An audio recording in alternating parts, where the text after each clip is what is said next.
Another faith healing case closes. District attorneys all over the state hope this is the last of them.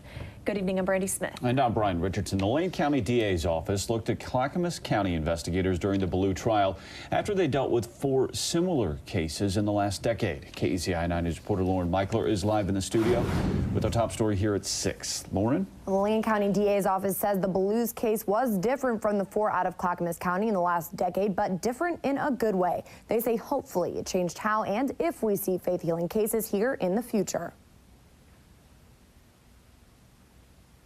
Quite honestly, we expected there was going to be some skepticism on their part and some resistance. But Deputy DA Eric Hasselman says that was not the case when he and his colleagues wrote a letter to the Bellews Church, General Assembly and Church of the Firstborn, outlining state laws about providing medical care. Our meeting with the church leadership that we met with was very well received. It at least appeared well received, and they even made the effort of making some suggestions of how they could educate their membership according to what we wanted to do. That response was much more enthusiastic than the ones Clackamas County investigators received when they put out a similar letter after Jeffrey and Marcy Beagley were sentenced to 16 months in prison in connection with their 16-year-old son's death. John Foote, the DA, wrote a letter, an open letter basically to members of the congregation to open up a conversation about what the law was expecting of them. But it turns out it didn't start much of a conversation at all. The DA's office says that letter was answered with silence,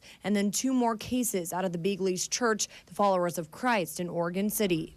Hasselman says he hopes for a different outcome in his district, and judging by the Bellews Church's reaction, he's confident this will change the future of faith healing cases here in Lane County. I think people are on notice that they have a duty to take care of their children. We don't want to see any more dead kids. That's the bottom line. And if there are after this point, and it's under circumstances that it could have been prevented and the parent should have known better, I think you can expect a different resolution.